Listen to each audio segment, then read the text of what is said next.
Pharmaceuticals don't make people healthy, they just mask symptoms. The standard American diet is killing Americans at an unprecedented rate. 92.3% of all adult Americans are metabolically sick. Basically, the entire adult population in America is sick.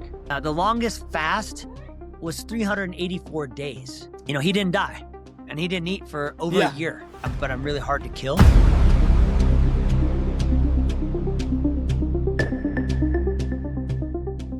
In today's episode, we got Dr. Floyd, our chief medical correspondent. I am so honored, doctor. It's amazing that I get to interview you today and the world gets to know you a little bit. Tell us how you got started in medicine and a little bit about your backstory.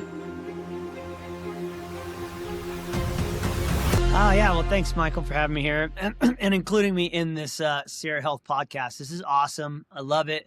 And I'm honored to be a part of it. Oh, my backstory. It's a long storied road. I'm not your typical doctor. I went to med school at the grand age of 32, I think. So I lived in Colorado. As a climbing guide, a ski patroller, a ski guide, a mountain guide, waiter, bartender, all the fun stuff. I graduated college in 91. I went to med school in, 02, I think. So Wow. 13 years later, or Nice. 11 years later, right? So 12 years later. So I had a lot of life in between. You know, I'm not your typical doctor. Like I said, most people go from high school, college, med school, right? And so I like to say that I lived a life in between. And so I did. I've done a lot of amazing things. I've skied all over the world. I've ridden my dirt bike all over the world. I was a downhill mountain bike racer. But the real quick story, my story is I was waiting tables at a restaurant in Jackson Hole, Wyoming. I lived there for a couple of years. Amazing place. And I was waiting tables, and there was a host who was from Jackson, this young guy named Rhett. And he looks at me one day. He's like, Rob, I just got back from I finished med school and I'm going to residency at the Mayo Clinic to be an orthopedic surgeon. And he says, you should try that, man. You should go to med school. He's like, you're wasting your life here as a waiter. And, you should go to med school. You seem smart. You do great. At that time I was also a volunteer firefighter in Jackson in Wilson, Wyoming. And, so he says, go to med school. And he's like, I went to med school in the Caribbean. And I said, oh, shit, I didn't even know they had that. I didn't even know that existed. Damn. And so he's like, here's the deal, man. You go to med school, come back, and we'll open an orthopedics practice. I was like, oh, it sounds great. Damn. I'm like, and, he says to this other guy, he says to me, he's like, that guy over there, John or Rick, or whatever. I wouldn't tell him to, but I think you should try it. So one day, I was literally working on a ranch right on the Snake River in Wilson, making $25 an hour. I was literally digging ditches. And I thought to myself, I'm like, I'm too smart for this. I don't want to waste what I've got. So I made the choice. I was literally looking up the Tetons and I said, what the hell? I'm going to check it out. I'm going to apply to med school. And if I get in, my life goes this way. If I don't, I just keep going this way. So I applied and I got in. I didn't even tell my parents that I had applied to med school. And one day I just called them up and be like, hey, guess what? I'm going to medical school. And they were shocked. They're like, are you freaking kidding me? Yeah. Oh, wow. That's amazing. Med school is a big thing. I mean, a big deal. Yeah, I went to a Caribbean school. It's a little bit easier to get into, but now it's very difficult to get in, even in the Caribbean schools. And I'm the first doctor in my family, all sides of my family. I was so naive. I didn't even know how to take board exams. I had no clue. I said, that's kind of how I roll in life. I'm like, screw it. I'll give it a try. I'll see what happens. So I went and spent a couple years in the Caribbean in med school. And then I came back and did my training in the States, in New York and North Carolina, Colorado. And then I matched into, I wanted to go into orthopedic surgery. Wasn't cool enough to get in that club, unfortunately. It's a very competitive residency. And I had Mm. no idea. Again, I was so completely naive. I was completely retarded about what I was doing. Um, and so then That's I did awesome. 2 years of trauma surgery in Las Vegas as a resident, which was Nice. awesome. I really, really learned a ton about critical care medicine at that point, and I really like critical care medicine. But trauma surgeons, what I saw, the trauma surgeons were the smartest doctors in the hospital, because a lot of surgeons, once they become surgeons, they forget medicine in general. They just do Yeah. surgery. Yep. The trauma surgeons have to take care of the trauma ICU patients. So they have to Wow. know medicine. So, Yeah.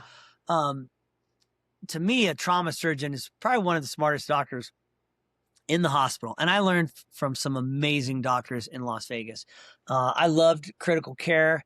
And so, but I did 2 years down there, and I didn't want to continue in surgery. It's just wasn't the lifestyle I Mm. wanted. Had it been orthopedics, yes, I would have done it. I would have sacrificed 5, 6 years for that.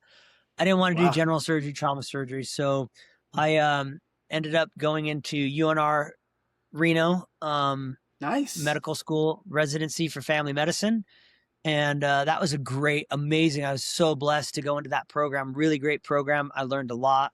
And then, because of the combination of trauma surgery and family medicine, I was really, really keen and adept at working in rural ERs, because you can do Oh wow. I could do chest tubes, I could do central lines, I could intubate people. I could also deliver babies. I could also, take care of old people. I could take care of young people. I could do everything in the ER. So I've done a ton of ER. I did hospitalist work. So I've been a trauma surgeon, critical care doctor, because those go hand in hand, and then family medicine, emergency medicine, hospitalist. And then what I found was integrative functional medicine. And that is a whole Nice. nother Okay. ballgame. So tell me about that. What interests you in going that field?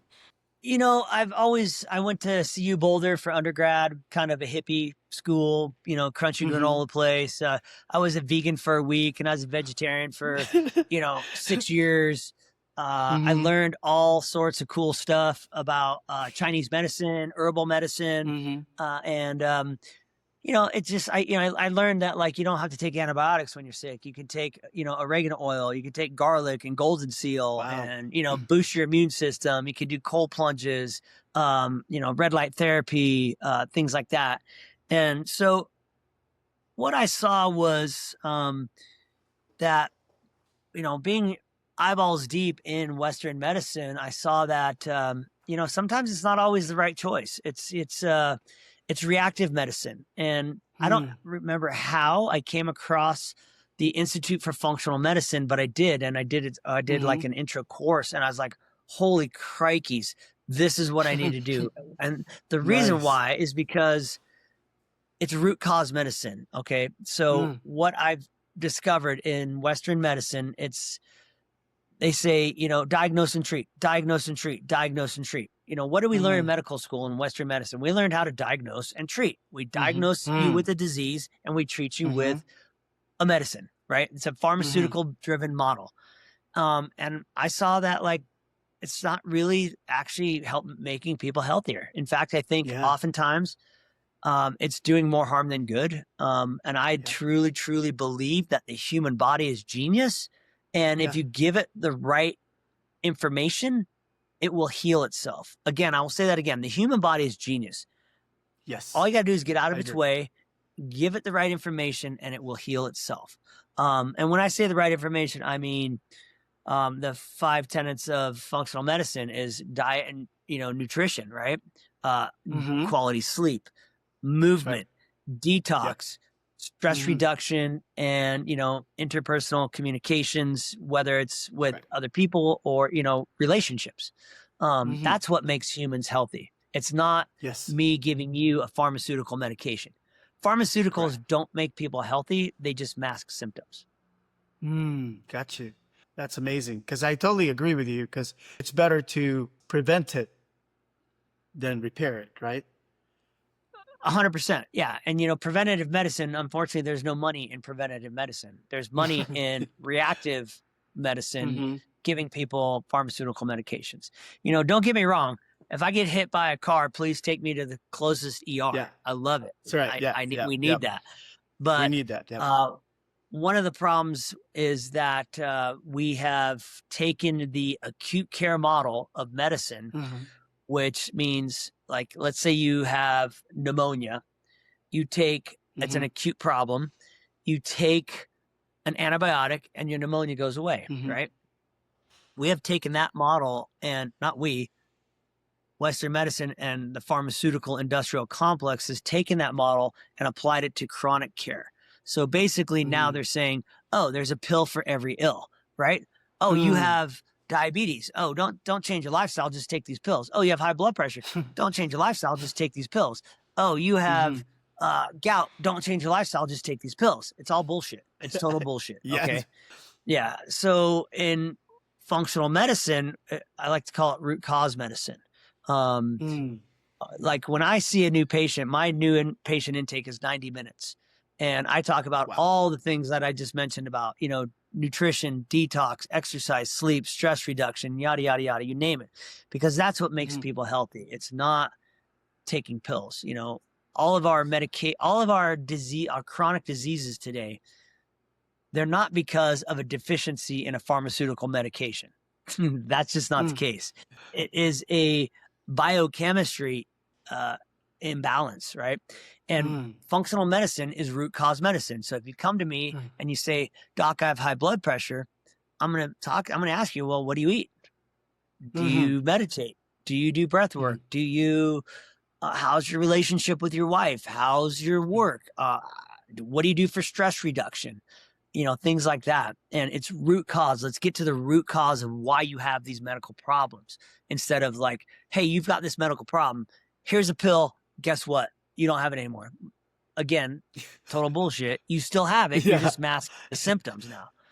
So, and that's why I love functional medicine, because it kind of goes along with what I've, learned in everything I've learned up to now. That's amazing. So it looks like it kind of, everything that happened to your life, from a server all the way down to here, it's kind of became your calling. And well, besides just a server, I've always been an athlete in my life too. Yep. Like I said, a ski guide, a mountain guide, a climbing guide, racing bikes, riding dirt bikes, skiing, yada yada yada. And athletics is like, it really. And as really a high end rock climber, I'm not going to say I was like one of the best, but I was a super, like, really serious about rock climbing for years in Boulder, Colorado. And I learned real quickly there that, like, the inputs really help with your output of climbing, right? If you eat a bunch of garbage food, you're going to put on a bunch of weight. You're going to be heavy. You're not going to be able to climb well. But if you take care of yourself, you can climb way harder. I mean, I was friends with some of the top world-class rock climbers in America, but also the world. Like, I knew people from France, from Spain. I knew some of the top American rock climbers. I was friends with them, and they were all like really, really into their wellness. And because of their level of athleticism, they knew, hey, I got to eat well. I got to exercise. I got to rest. I have to do this. I have to recover, yada, yada, yada. And so that was really cool. Yeah, that's awesome. It's especially too the mindset, because when you're up there, you're like, there's no going down. You got to go up, right? Yep. Once you go up, you go up. I was watching that is it free climbing? The one in Netflix, the guy that doesn't even have a rope. I'm like, wow. Oh, yeah. Alex Honnold, free solo. Ooh. Yeah. Free solo. Dude, that guy. Wow. That guy's on the edge, man. And like when he does that one move at the very top where he reaches out really far and does his spread, he's, 1,500 feet, 2,000 feet off the ground. And one slip, he's dead, and Yeah, yeah. that made my palms sweat just watching that move. Me too. Yeah. So, I have a problem with heights, so I always admire that people can do that. You're also a Brazilian Jiu-Jitsu black belt, right? not a black belt, not yet. I'm real close to it, actually. I'm a brown belt, and I should be getting my black belt here in the next, I would assume within the next year. Depends if my professor thinks I'm good enough or not. I've been training jiu-jitsu for about 10 years now. And Wow. again, that actually plays into, Yep. I need good sleep. I need good recovery. I need good nutrition. I need good detox. Or I'm not going to be good at training, right? You can't Yep. eat like a slob and go train jujitsu. I'm old. I'm 57 years old, and Wow, you look good. I wrestle with guys half my age, bigger, stronger, faster than me. And I mean, I hate to say it, but I'm really hard to kill. Yeah, And that's so, good. yeah. And, I just, one of my Substack, newsletter is called Hard to Kill, because I really want to make men like make being a healthy, strong, hard to kill man great again. Right. Yes, yeah, I agree with you. We line up in that value, and that's why I love working with you and doing projects with you. Because as far as like middle-aged men and women, what would you recommend them? What would your recommendations for them to be hard to kill like you? Oh, first of all, avoid the standard American diet. That is absolutely toxic. The standard American diet is killing Americans at an unprecedented rate. You know, what is the standard American diet? It's junk food, it's ultra processed food, and it's literally toxic. It's killing our mitochondria. It's making us fat. It's changing our hormones. It's, our hormone, like I said, the human body is genius. It has a fine, delicate symphony of hormones. It's men and women, right? As if you eat the standard American diet, it leads to inflammation, it leads to obesity. When you have inflammation, chronic inflammation and obesity, your hormones are going to be off, your recovery is going to be off, your sleep's going to be off, all that's going to be off. And you're not going to be, you're not going to reach the potential that we're meant to be. And, we're meant to be badass. The baseline of humans' health is wellness, right? It's not disease and sickness. But, unfortunately, like 6 out of 10 American adults today are on one medication and have 1 or 2 chronic diseases, and 4 out of 10 are on multiple medications and have multiple chronic diseases. That's not normal. That shouldn't be the norm, right? That absolutely should not be the norm. There was a statistic from the American College of Cardiology. This was like 5 years ago that literally the number was 92.3% of all adult Americans are metabolically sick. Basically, the entire adult population in America is sick. So 93% is basically the entire population, right? Wow. So less than 7% of American adults are not sick. And I mean, pardon the French, but that's fucked up. That's fucked up. That's fucked up. That's correct. Yeah. Wow. And, that's insane. People are just accepting that as the norm, and it should not be the norm. It's not the norm. The norm for human health is wellness. It's to be healthy. Yes. The baseline of being a human is to be healthy and well. Again, because the human body is genius, right? It knows it has, so many redundant systems to keep you healthy and well. It's unbelievable. I mean, think about this. The human body has like anywhere from 50 to 70 trillion cells in it, right? Every one of those cells has, tens of thousands, if not hundreds of thousands of chemical reactions going on every second in those cells. There's redundancy to be healthy. There's a redundancy to knock out cancer. There's a redundancy to knock out plaque from your arteries. There's a redundancy to, heal wounds. There's a redundancy to heal tendons that are torn. There's a redundancy everywhere to keep your body healthy and well. And so, unfortunately, today, America's sicker than snot. That's a lot of people that are sick. So, yeah, what would your suggestion be? Like 3 steps that you can give them? First thing is avoid standard American diet. Again, that's the most important thing. Eat good foods. I am very blessed. I hunt. I have a small ranch. I raise sheep. I have chickens. I eat my own organic chicken eggs that are low in inflammation.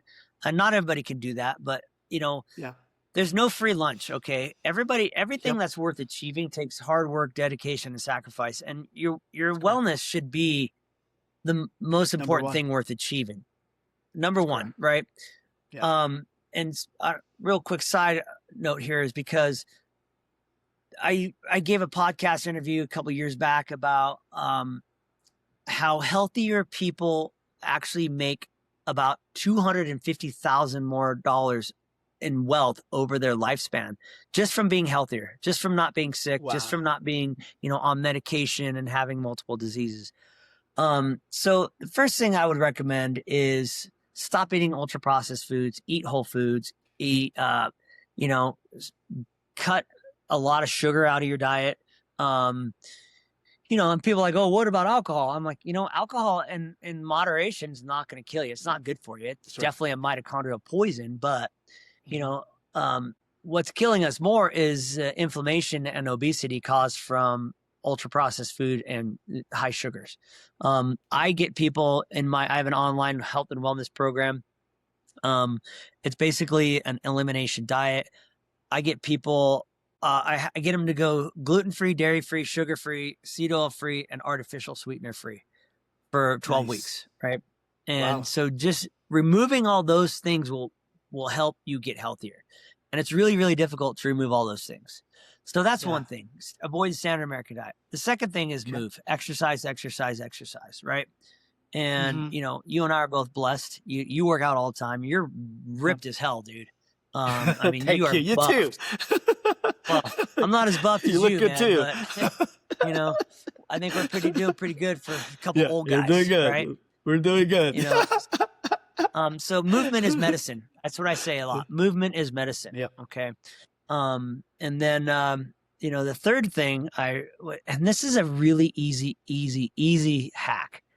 Do time optimized eating, intermittent fasting. I changed the name of intermittent fasting because nobody wants to fast. So it's called intermittent fasting or time restricted feeding, right? And nobody wants to fast and nobody wants to feed because when you say I'm feeding, it sounds like an animal on a trough. So I coined the term time optimized eating, right? So I get all my clients in that program to do 16 and 8 fasting window versus a feeding window, an eating window, time optimized eating. Nice. And so I don't eat every day till about 1 o'clock in the afternoon, sometimes 2 o'clock. But it's very, very important that you actually eat all of your calories in that 8-hour window or that 7-hour window. You can't have just one meal because your body will say, I'm going into starvation mode. You have to eat 2,000 calories or whatever it is, your basal metabolic rate requirements in that window. So time optimized eating it's free, it's easy.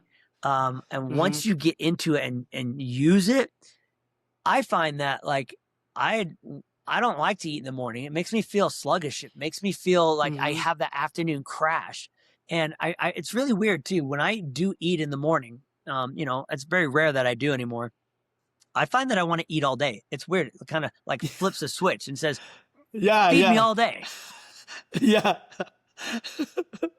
So that's amazing. And then so what a couple of benefits of time optimized eating. It's really simple. There's it totally will lower your blood pressure. Okay. There was a study by Goldhammer and he had like 79 study participants. They were all on high blood pressure medication. Every single one of them with intermittent fasting, aka time optimized eating. Every single one of them came off their blood pressure medication. That's the number one thing. Damn. The number two thing is it increases your insulin sensitivity. If we look around, America's overweight, full of sugar, they're insulin resistant, right?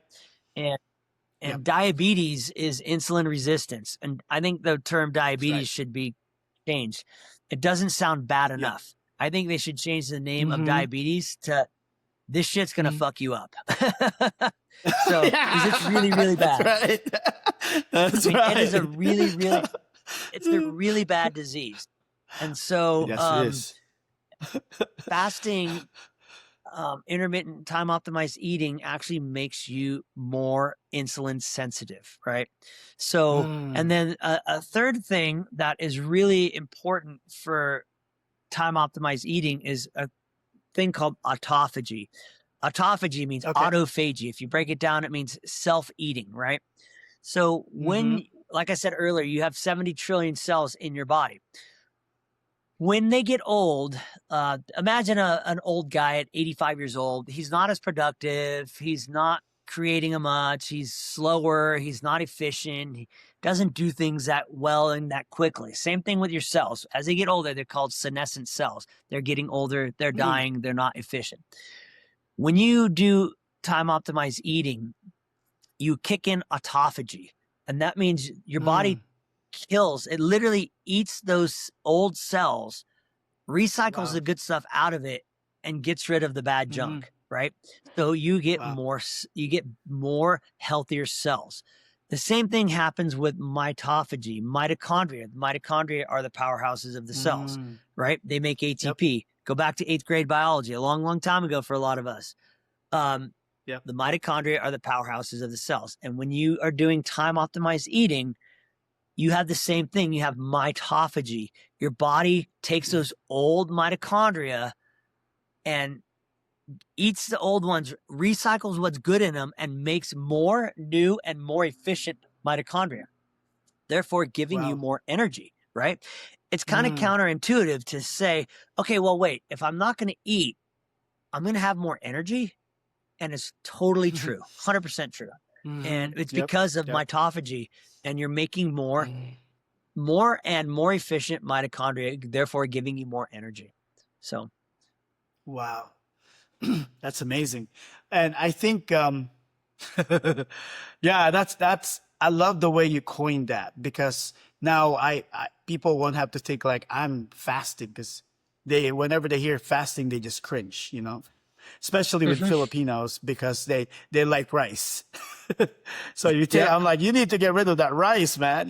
That's the one that's killing you, because you might be skinny, but you're like diabetic. It's like, dude, that sugar is killing you. If someone is having a hard time on fasting because of they think that they're going to like they're gonna get angry, or they think they're gonna pass out, what advice can you give them?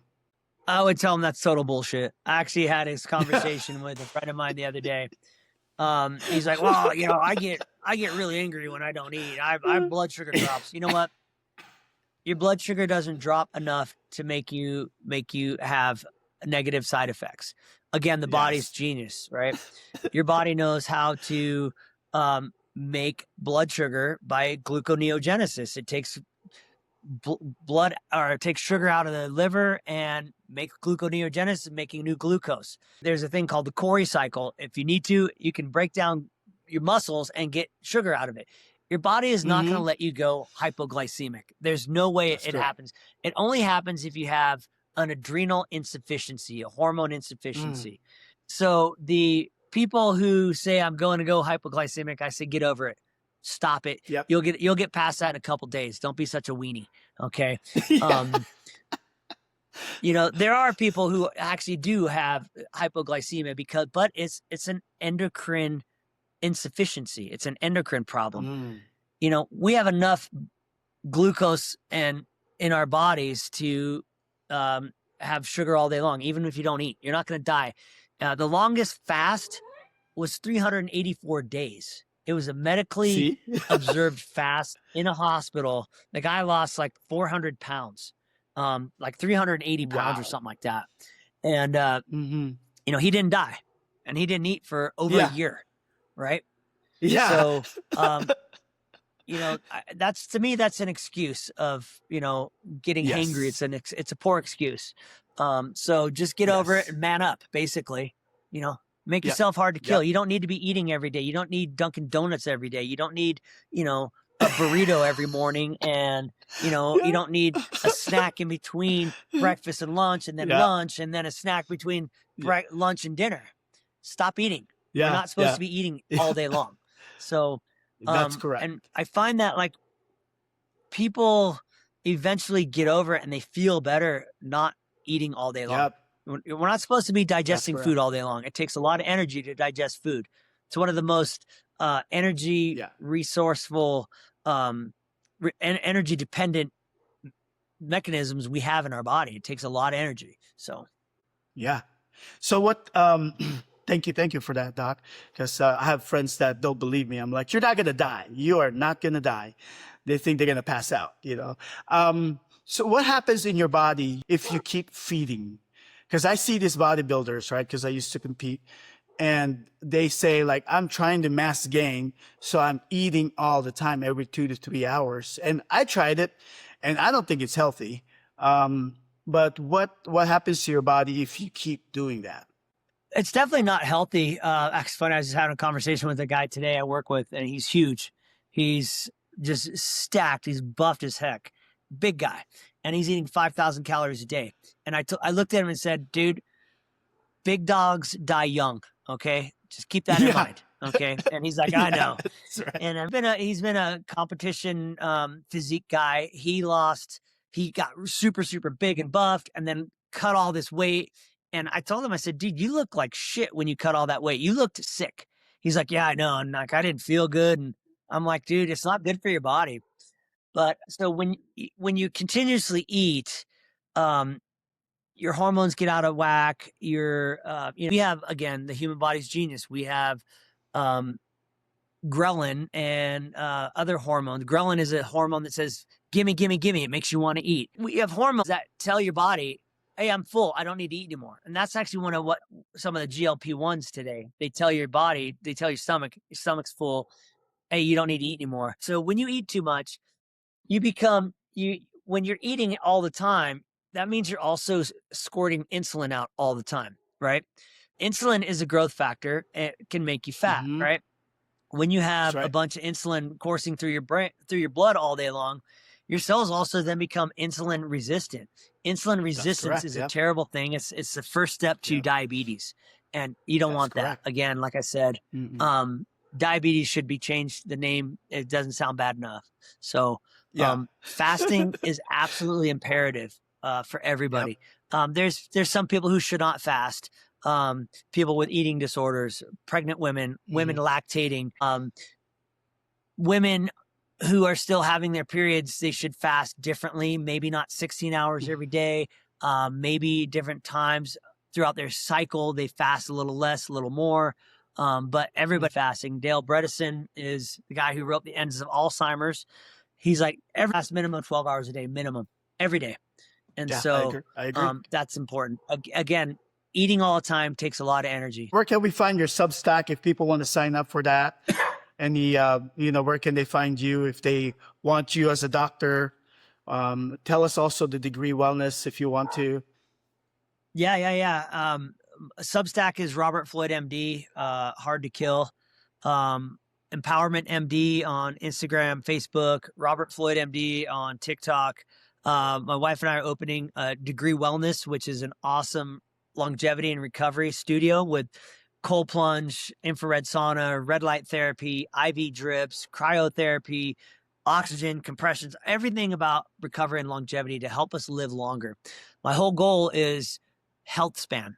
I want people to live longer, healthier, right? I don't care if you're going to live to 80. If you're sick the last 20 years of that 80, that's 25% of your life. You're sick. Life sucks when you're sick. Yeah. I want people to live to 79 and a half, then get sick and die. Yep. Okay.